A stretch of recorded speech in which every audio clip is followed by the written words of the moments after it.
November 1951. The restaurant on Mulberry Street in Lower Manhattan occupied a brick building that had served the neighborhood for 40 years. The dining room on the second floor had been reserved for the afternoon, cleared of regular customers and secured by men who stood at the entrance and on the stairway leading up from the street. The windows were covered with heavy curtains despite the afternoon sunlight outside.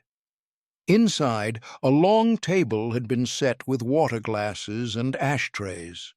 12 chairs surrounded the table, and by 2 o'clock on a Tuesday afternoon, 11 of them were occupied. The men seated at the table represented the leadership of New York's organized crime structure. They came from the 5 Italian crime families that controlled most criminal activity in the city: the Genovese, Gambino, Lucchese, Colombo, and Bonanno organizations. This gathering was known informally as the Commission, a body that had existed since the mid-1930s to coordinate activities, arbitrate disputes, and make decisions about territorial boundaries and business arrangements. The meetings occurred irregularly, called when circumstances required discussion and decisions that affected multiple families. Vincent Chin Gigante represented the Genovese family. He was 33 years old, already rising in the organization's hierarchy, known for intelligence and careful planning. Carlo Gambino, 49 years old, sat with the calm bearing of a man who had survived decades in a dangerous business by making smart decisions and few mistakes. Thomas Lucchese, 51 years old, and had controlled his family's operations for years with a combination of business acumen and political connections. Joseph Colombo, 28 years old, was younger than most at the table, but represented significant interests in Brooklyn. Joseph Bonanno, 46 years old, had been active in organized crime since the 1920s and commanded respect from everyone present. The meeting had been called to discuss heroin distribution in New York. The drug trade was expanding rapidly in the early 1950s, generating enormous profits, but also creating new risks and complications. Law enforcement attention was increasing. Conflicts between operators were becoming more frequent. The families had decided that coordination was necessary to maximize profits while minimizing exposure and preventing destructive internal competition. And the discussion focused initially on importation routes and wholesale distribution networks. Several families had developed connections with suppliers in Europe and the Middle East. Products came through various ports and were distributed through different channels. The families agreed that consolidating some of these operations would reduce costs and improve security. They discussed which families would control which import routes and how wholesale distribution territories would be allocated. Then the discussion turned to retail distribution in specific neighborhoods throughout New York. Each neighborhood generated different revenue levels and presented different operational challenges. And the families needed to agree on who would control retail operations in each area and what percentage of profits would be shared among the families for use of common importation and wholesale infrastructure. When the discussion reached Harlem, Gigante noted that the neighborhood represented one of the largest and most profitable retail markets in the city. The population was dense, poverty was widespread, and demand for heroin was high and growing.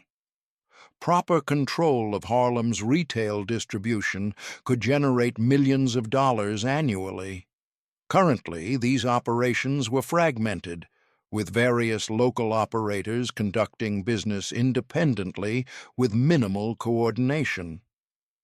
Gigante proposed that Harlem should be brought under direct commission supervision. He suggested establishing a commission-appointed overseer who would coordinate all retail distribution in the neighborhood, ensure that products flowed through approved channels, enforce pricing guidelines, and collect appropriate percentages for the families who controlled importation and wholesale operations. This would maximize efficiency and profits while ensuring that the neighborhood did not become a source of conflicts between families who might otherwise compete for market share. The other commission members discussed this proposal. Several noted that Harlem had historically operated with relative independence from direct commission control. Ellsworth Johnson, who was not part of any Italian family and therefore not represented at commission meetings, had maintained authority over much of Harlem's underworld for years. Johnson had working relationships with various families, but was not subordinate to any of them. He paid for products and services he used, but operated his own distribution networks and made his own operational decisions. Gigante acknowledged this history, but argued that it was based on conditions that no longer existed. In the 1930s and 1940s, when Johnson's authority in Harlem had been established, the drug trade was less developed and less profitable. The primary criminal activities in Harlem were gambling operations, particularly the numbers racket, which Johnson controlled effectively. But heroin distribution was different. It was more lucrative, more complex, and more risky. It required better coordination and stricter oversight than independent operators like Johnson could provide. Bonanno asked what Johnson's response would be to commission-imposed oversight. Gigante indicated that Johnson would not be consulted. The commission would make its decision based on what was best for the family's collective interests. Johnson would then be informed of the new arrangements and would be expected to adapt his operations accordingly. If Johnson chose to resist, appropriate measures would be taken to ensure compliance. The discussion continued for another hour. Various perspectives were offered on how best to implement commission control over Harlem's retail drug distribution. Some members suggested starting gradually, appointing an overseer, but allowing Johnson to continue some operations under supervision. Others argued for complete restructuring, and replacing Johnson entirely with commission-appointed operators who would report directly to family leadership. Eventually, the commission reached a decision.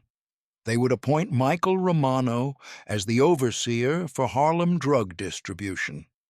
Romano was a Genovese family member, 41 years old, experienced in narcotics operations in other parts of the city. He would establish control over all retail distribution in Harlem, coordinate with local operators who agreed to work under his authority, and remove or neutralize those who refused.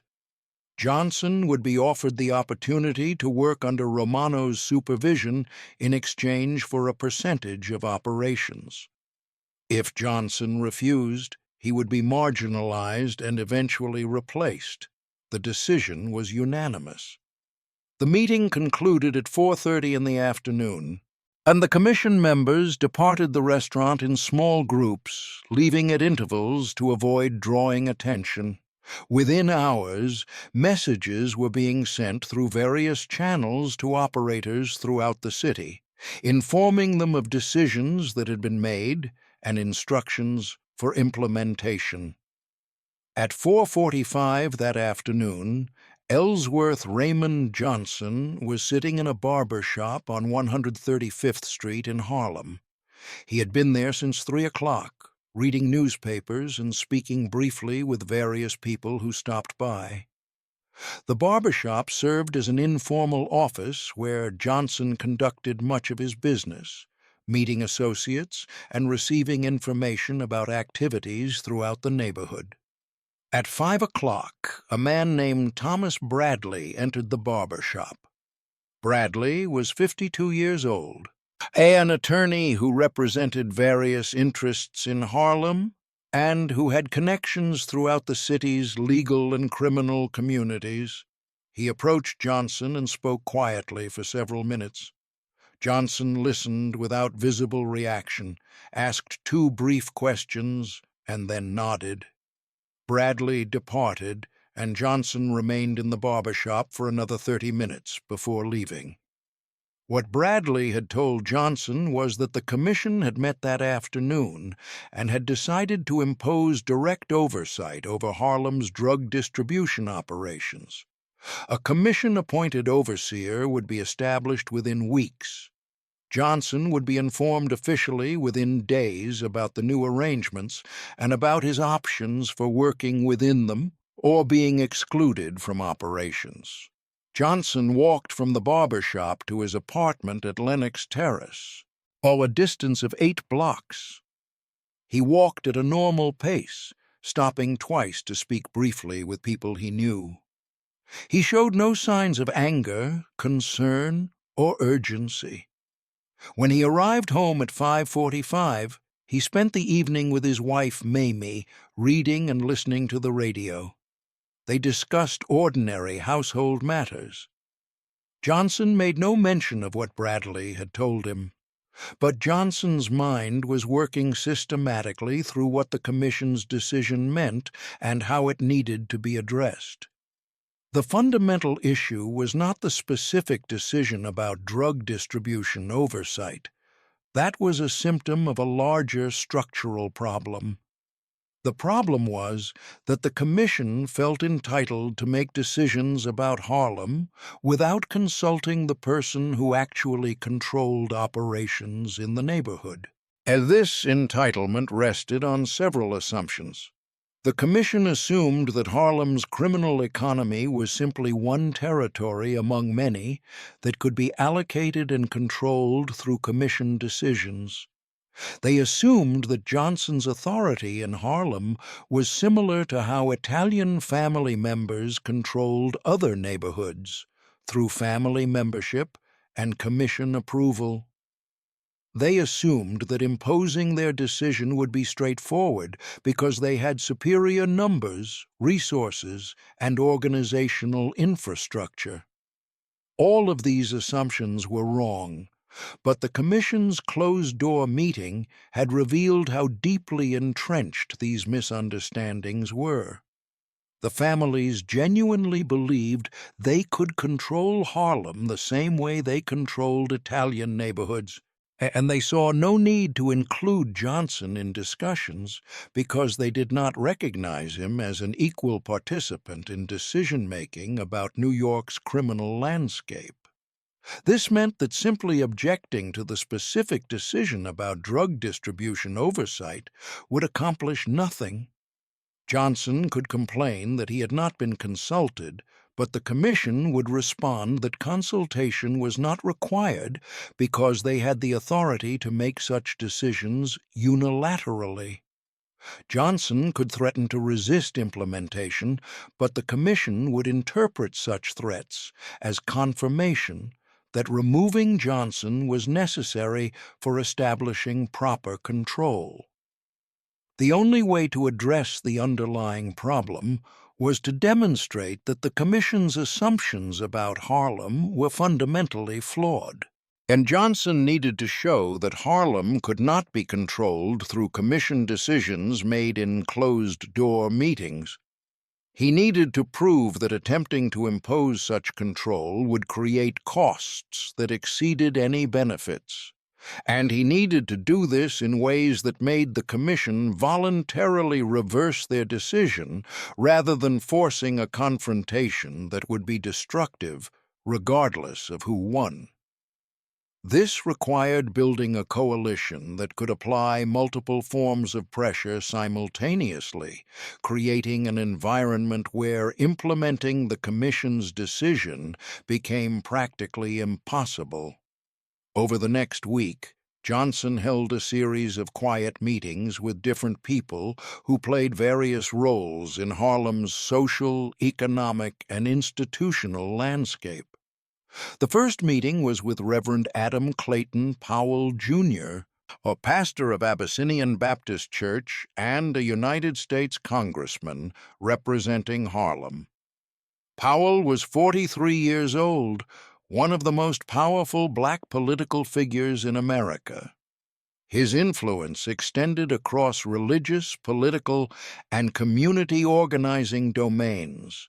He commanded media attention and could shape public narratives about events in Harlem. Johnson explained that outside criminal organizations were planning to impose new drug distribution arrangements in Harlem without consulting community stakeholders or considering local impact. He noted that increased heroin availability under external control would likely worsen addiction problems that were already devastating families. And he suggested that community leaders might want to speak publicly about drug distribution as a community health issue requiring community-based responses rather than external commercial exploitation. Powell understood immediately. The church had been fighting drug addiction for years. If external criminal organizations were planning to flood Harlem with heroin to maximize profits, this was precisely the kind of exploitation that community leaders needed to oppose. Powell indicated that he would raise this issue in public forums and would coordinate with other religious and political leaders to create attention around drug distribution as a community crisis. The second meeting was with Percy Sutton, a prominent attorney who represented civil rights organizations and had extensive connections in Harlem's political and business communities. Sutton was 30 years old, building a reputation that would eventually lead to his election as Manhattan Borough President. But in 1951, he was establishing himself as an advocate for Harlem's interests. Johnson explained that external criminal organizations were making decisions about Harlem operations without understanding community dynamics or caring about local consequences. He suggested that community leaders might want to establish a framework for monitoring how criminal organizations operated in the neighborhood, distinguishing between those who showed some consideration for community impact and those who operated purely for external profit without regard for local damage. Sutton recognized that creating such distinctions could be valuable for various community organizing purposes. If some criminal operators could be characterized as worse than others, more exploitative, more damaging, more disrespectful of community, this created opportunities for community pressure to influence which operators succeeded and which failed.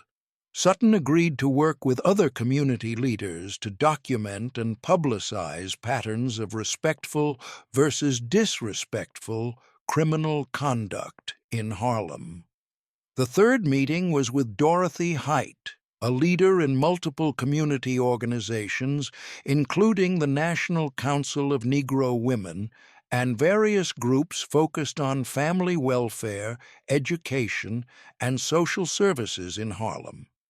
Height was 39 years old, deeply embedded in networks of community activists and social service providers who worked directly with families affected by poverty, crime, and addiction. Johnson explained that external organizations planning to expand heroin distribution in Harlem would likely create increased social problems that community service organizations would need to address without additional resources. More addiction would mean more disrupted families, more children in crisis, more medical emergencies, more crime driven by desperate need for drugs. Community organizations should prepare to document these problems and to speak publicly about how external exploitation of Harlem for drug profits created costs borne by the community. Haidt understood that Johnson was alerting her to an incoming crisis that her organizations needed to prepare for and respond to. The community service sector had legitimate reasons to oppose increased drug distribution, regardless of who controlled it. If external criminal organizations were planning aggressive expansion, community service providers should document the consequences and demand accountability. Haidt agreed that her networks would monitor indicators of drug-related social problems and would speak publicly about patterns they observed. The fourth meeting was with James Hicks, editor of the Amsterdam News, Harlem's most influential newspaper. Hicks was 35 years old, a journalist who understood how media coverage shaped public perception and political dynamics. Johnson explained that external criminal organizations were planning to restructure drug distribution in Harlem through decisions made without community input or consideration of community impact. He suggested this might be worth covering as a story about how external powers made decisions affecting Harlem without consulting or respecting the community. The specific criminal operators involved were less important than the larger pattern of external organizations treating Harlem as territory to be exploited rather than as a community with legitimate interests. Hicks recognized the story angle immediately. Questions about external control versus community autonomy, about who made decisions affecting Harlem and whose interests those decisions served, were themes that resonated with readers and connected to larger civil rights and self-determination issues. Hicks indicated that the Amsterdam News would pay attention to developments in criminal operations in Harlem and would cover them in the context of community autonomy and external exploitation. While these meetings were creating an observation and response framework that would detect and amplify problems created by commission-imposed oversight, Johnson was also taking direct operational steps. He met with the local operators who currently conducted drug distribution in various parts of Harlem. These were men who worked with Johnson through informal arrangements, purchasing product through his connections, and operating in territories he controlled. Johnson explained that external organizations were planning to impose new oversight that would require these operators to work under commission supervision and pay higher percentages to external families. He asked whether the operators preferred existing arrangements where they worked with Johnson or new arrangements where they would work under commission-appointed overseers who had no connection to or understanding of Harlem. The operators unanimously preferred existing arrangements. Working with Johnson meant dealing with someone who understood local conditions, who had relationships throughout the community, and who moderated operations to avoid creating problems that would bring excessive law enforcement attention.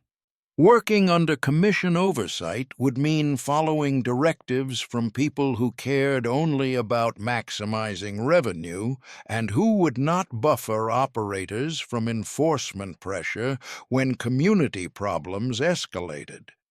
Johnson instructed these operators to continue business exactly as they had been.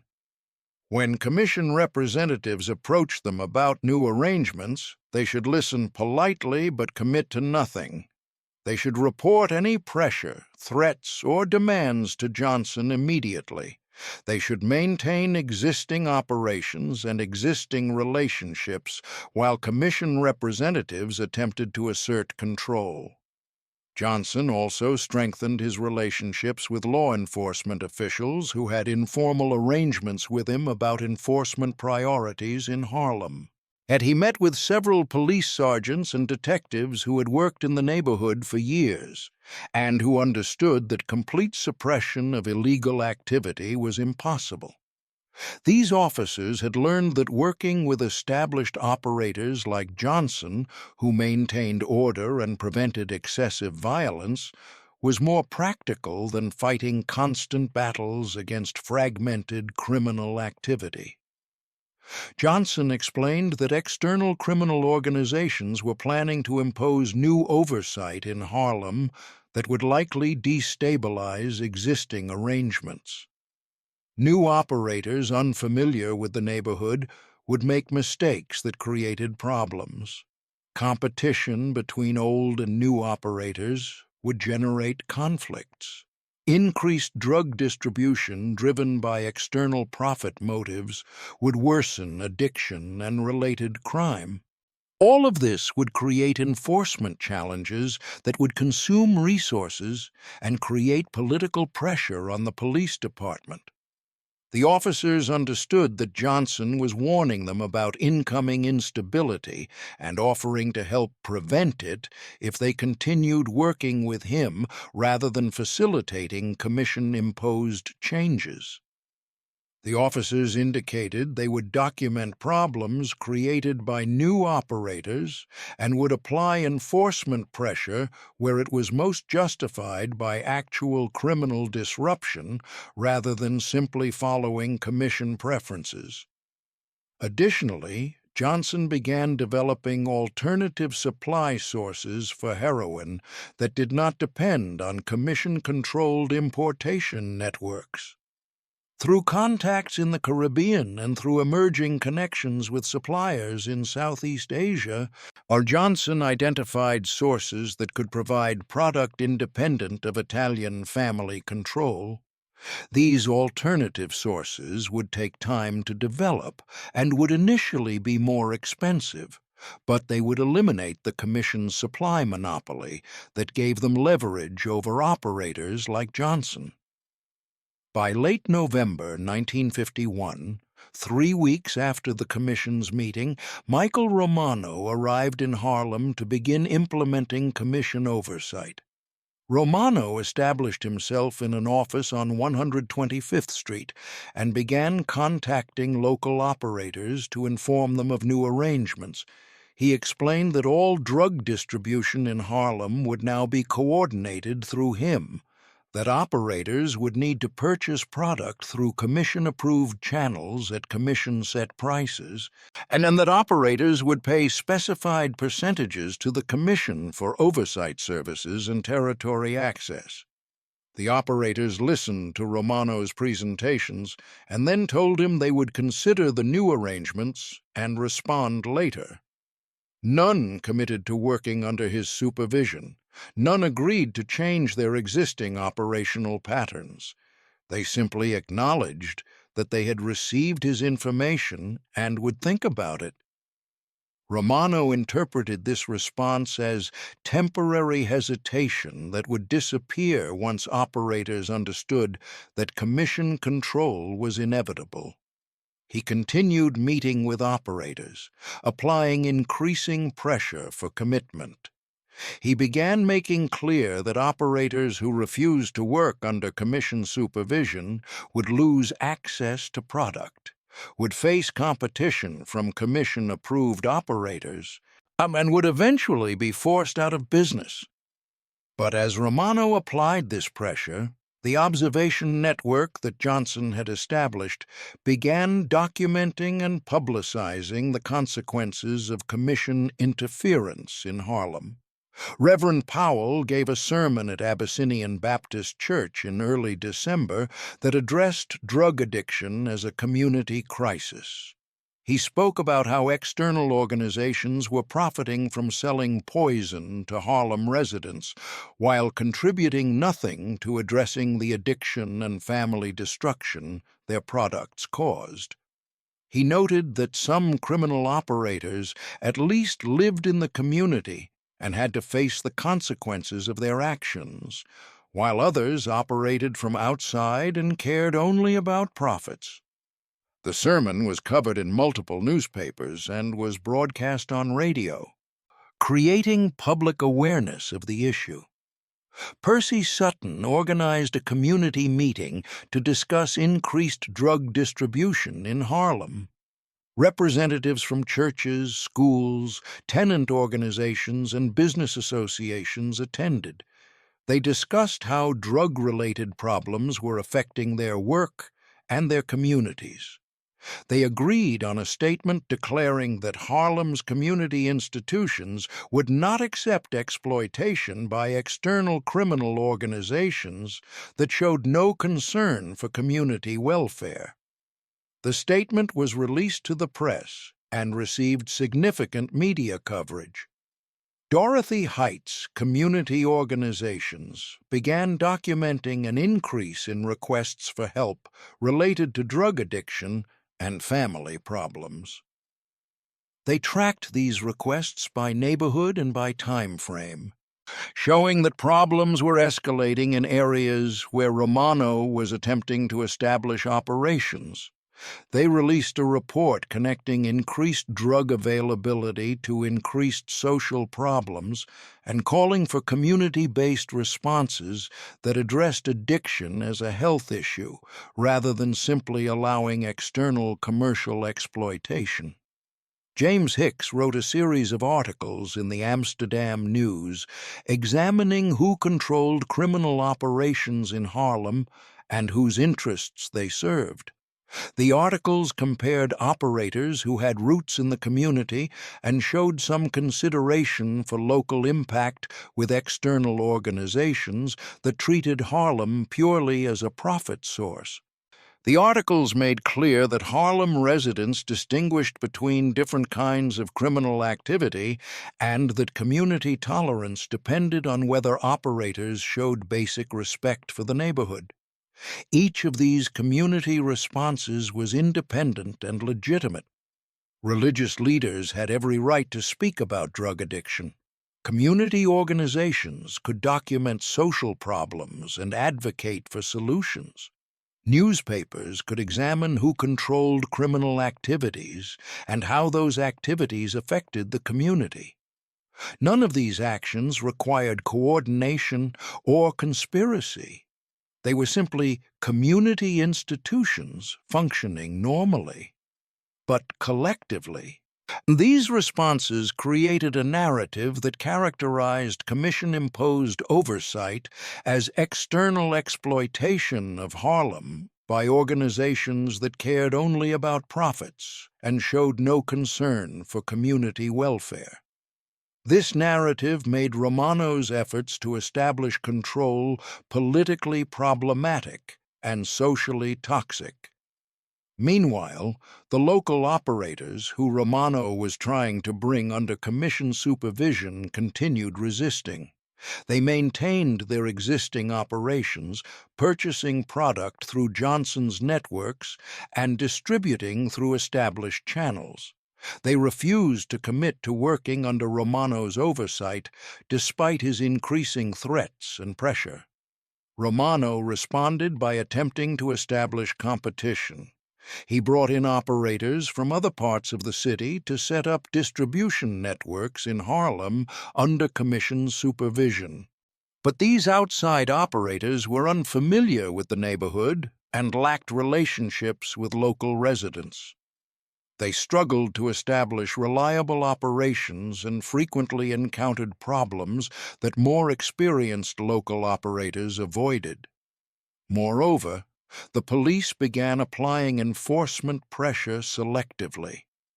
When Romano's outside operators created disturbances or generated complaints, police responded with arrests and harassment. When established local operators maintained quiet, orderly operations, police largely left them alone. This pattern made operating under Romano's supervision more difficult and risky than operating independently through existing arrangements. Romano also discovered that his supply chain leverage was weaker than expected. Johnson's development of alternative supply sources meant that local operators could obtain product without using commission-controlled importation networks. The quality and pricing were comparable, and the reliability was actually better because suppliers working with Johnson prioritized maintaining good relationships with a trusted long-term partner rather than maximizing short-term profits. By January 1952, 2 months after the Commission's decision and 6 weeks after Romano began attempting to implement it, his efforts had clearly failed. He had not brought existing local operators under Commission supervision. His attempts to establish competing operations with outside operators had been unsuccessful. The community response to Commission interference had created political problems and media attention that made further aggressive expansion inadvisable. Vincent Gigante began receiving reports about the situation. Community leaders were speaking publicly against external criminal exploitation of Harlem. Newspapers were writing articles criticizing outside control of neighborhood criminal operations. Police enforcement was falling more heavily on commission-approved operators than on existing independent operators, and Romano's operation was losing money rather than generating the profits that commission oversight was supposed to produce. Gigante understood that the Commission's decision had been based on incorrect assumptions about Harlem. The families had assumed they could impose control through organizational strength and superior resources, but they had not anticipated that Johnson's authority in Harlem rested on community relationships that created capabilities the Commission could not match. Community institutions opposed Commission control in ways that made implementation practically impossible. Local operators preferred working with Johnson to working under Commission supervision. Alternative supply sources eliminated the Commission's monopoly leverage, and law enforcement pressure was being directed against Commission operators rather than supporting Commission authority. The Commission had believed that excluding Johnson from their meeting and making decisions without his input demonstrated their superior power, but the actual result demonstrated the opposite. And the Commission's inability to implement their decision showed that Johnson's control of Harlem did not depend on being invited to Commission meetings. It depended on relationships and capabilities that the Commission could not replicate, regardless of what they decided in closed-door sessions. Gigante called a meeting with Johnson in February 1952. The meeting occurred at a restaurant in neutral territory. Gigante acknowledged that the Commission's decision to impose oversight in Harlem had created complications that had not been anticipated. He said the families still believed coordination was valuable for managing drug distribution efficiently, but perhaps the approach of appointing an external overseer had been incorrect. And he asked what arrangements Johnson would find acceptable for coordinating operations while respecting local autonomy. Johnson's response was measured. He explained that Harlem operated differently from Italian neighborhoods because the community structure was different and because his authority rested on community relationships rather than family membership. Effective operations in Harlem required understanding these differences and working with them rather than trying to impose structures designed for different contexts. He indicated he was willing to coordinate with the families on supply chains, pricing guidelines, and dispute resolution, but operational control needed to remain with people who understood and were accountable to the community. Gigante asked what specific arrangements Johnson proposed. Johnson outlined a framework where he would continue managing retail distribution in Harlem through local operators he supervised. He would purchase product from the families at negotiated wholesale prices, but would maintain authority over retail pricing, territorial allocation, and operational methods. He would participate in discussions about drug distribution when those discussions affected Harlem, even if he could not attend formal commission meetings. And he would have explicit authority to refuse arrangements that would create unacceptable community problems, even if such refusals reduced short-term profits. Gigante consulted with other commission members about Johnson's proposed framework. The families recognized that they had two options, and they could continue trying to impose the oversight structure they had decided on in their November meeting, which would require ongoing conflict with Johnson, continuing opposition from Harlem's community institutions, and uncertain prospects for success. Or they could accept Johnson's framework, which meant acknowledging his autonomous authority in Harlem, but which would at least maintain business relationships and avoid destructive conflict. The Commission chose to accept Johnson's framework. Romano was withdrawn from Harlem and reassigned to other territories.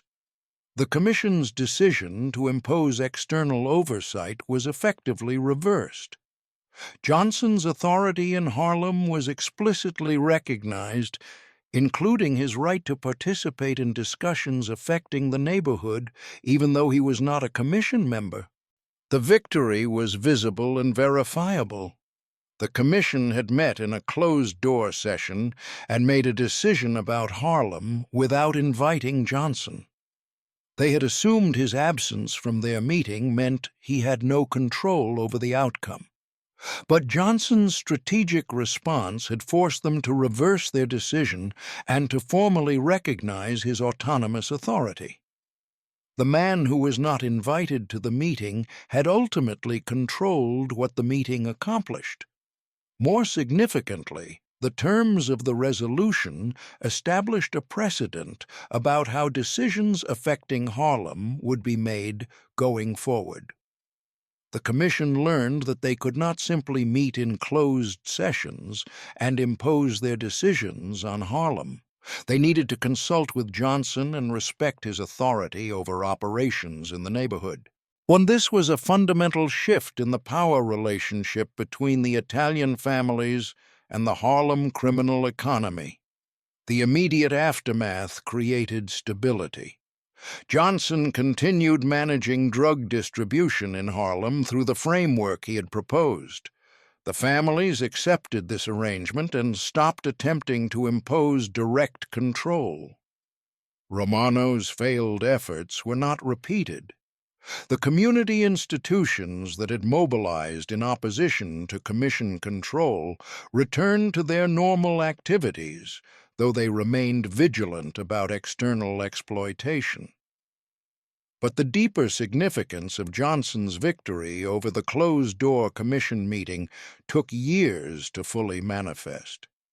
The incident established clearly that power in New York's criminal landscape was not determined solely by who had seats at Commission meetings. The Commission controlled much of the city's organized crime through their formal decision-making structure, but there were limits to what they could accomplish through closed-door meetings.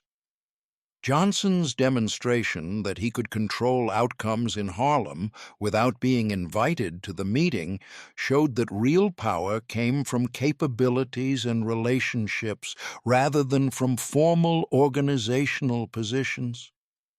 This lesson influenced how the Commission approached other situations where they wanted to expand control into territories operated by non-Italian criminal organizations. They learned that ethnic criminal operators with deep community roots could not be simply overridden through Commission decisions. Attempts to impose control without understanding local dynamics and building appropriate relationships would generate resistance that made implementation impossible. The community institutions that had responded to commission interference also learned valuable lessons. Churches recognized that speaking out about criminal exploitation was effective when framed in terms of community welfare. Community organizations learned that documenting problems and creating public narratives could influence outcomes in criminal power struggles.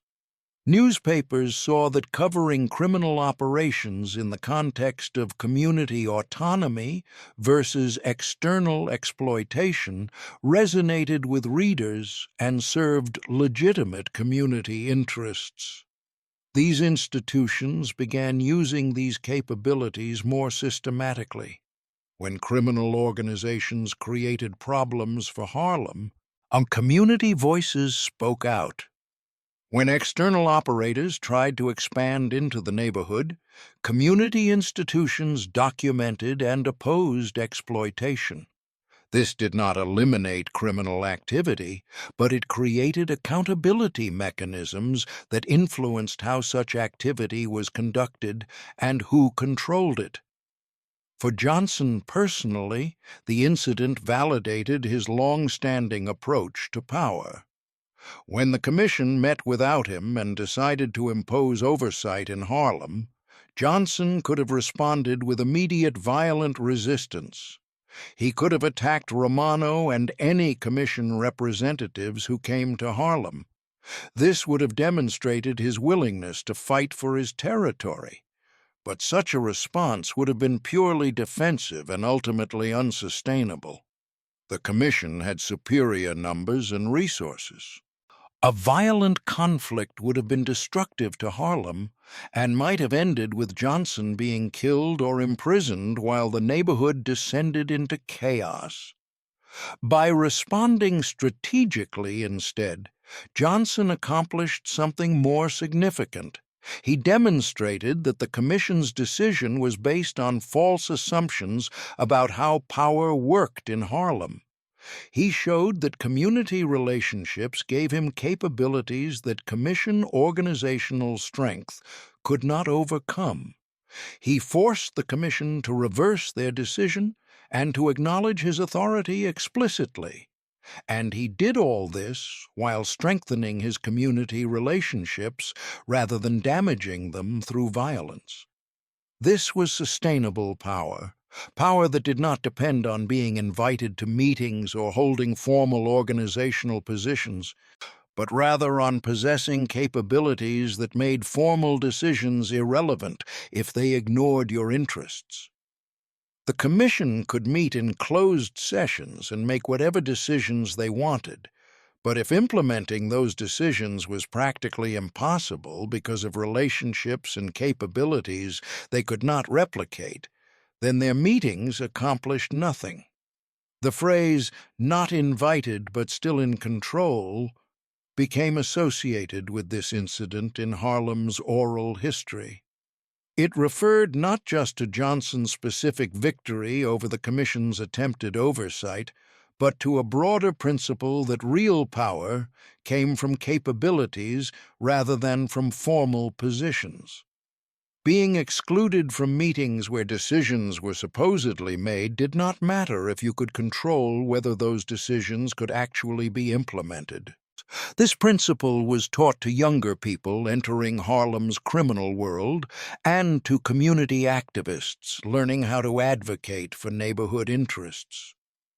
The lesson was that formal power structures, commission meetings, official decisions, organizational hierarchies, were only as effective as their ability to implement decisions in the face of opposition from people with real capabilities. If you built sufficient capabilities through relationships, resources, and strategic positioning, you could control outcomes regardless of whether you were invited to the meetings where decisions were formally made.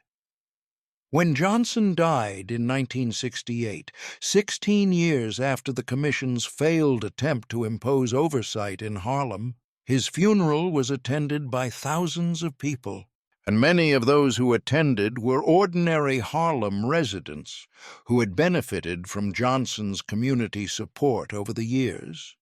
Many others were people from various levels of the criminal world who had worked with Johnson or who respected what he had accomplished.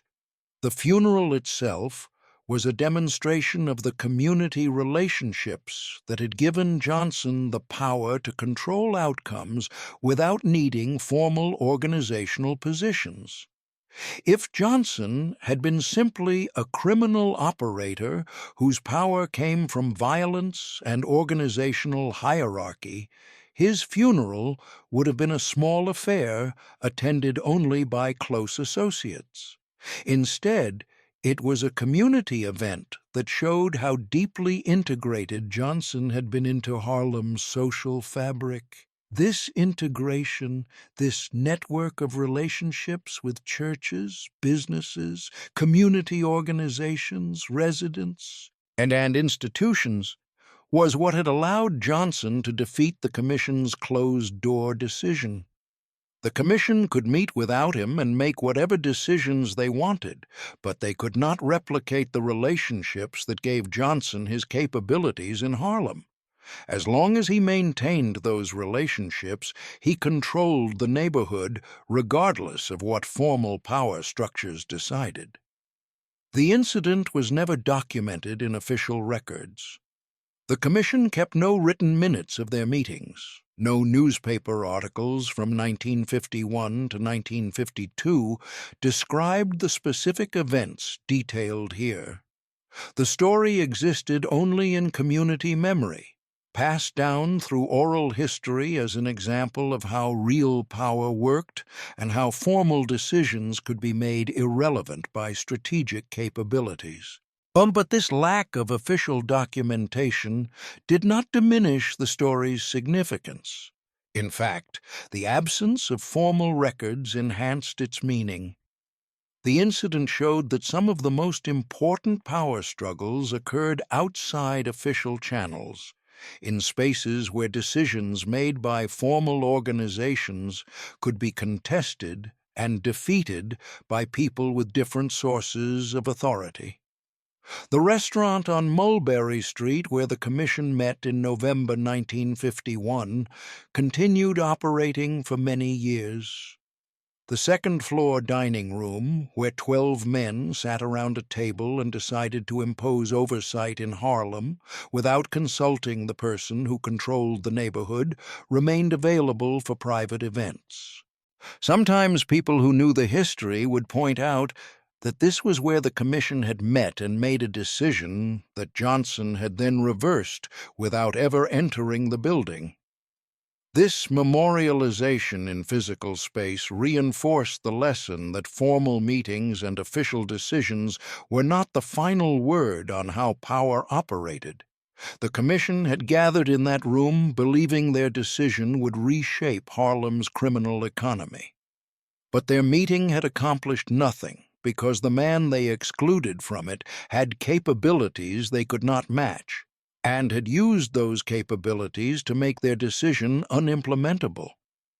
The result was louder than anything said in the closed-door session, and the Commission had announced through their decision that they controlled drug distribution throughout New York and could impose their authority on any neighborhood.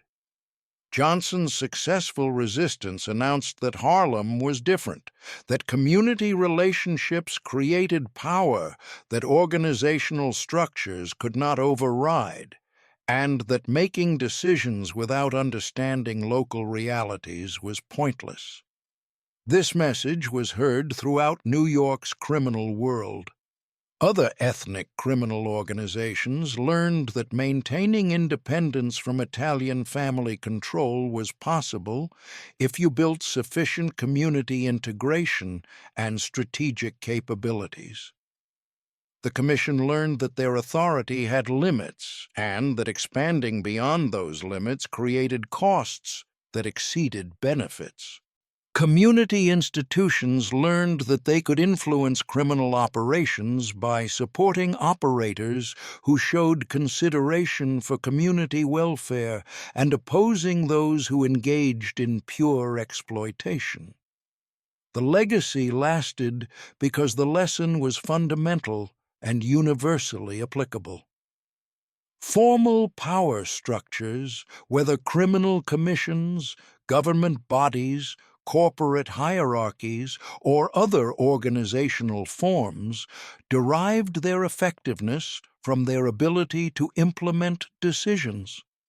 If people outside those structures possessed capabilities that made implementation impossible, then the formal power structure's decisions were meaningless regardless of how impressive the meetings or how official the proceedings. Johnson had demonstrated this principle definitively.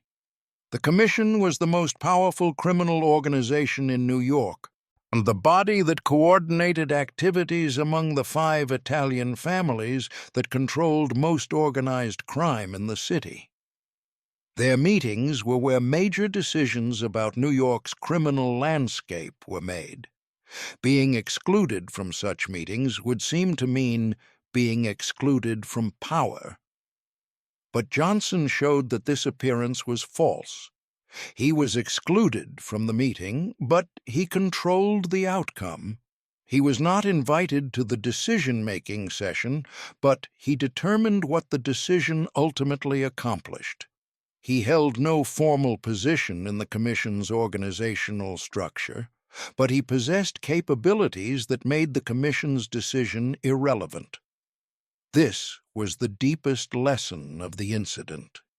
Power was not about where you sat or whether you were invited. Power was about what you could do, what relationships you had built, what capabilities you possessed, and what consequences you could create for those who ignored your interests.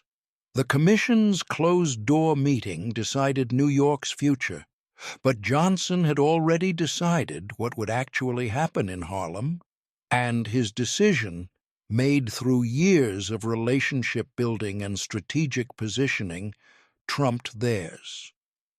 There was no celebration when Gigante agreed to accept Johnson's framework in February 1952. Johnson did not publicize his victory or seek recognition for defeating the Commission's decision. Romano was simply reassigned quietly. The operational arrangements shifted back to what they had been before the Commission's November meeting.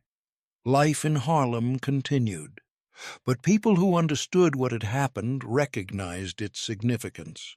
The Commission had attempted to assert control through a formal decision made in a closed-door meeting.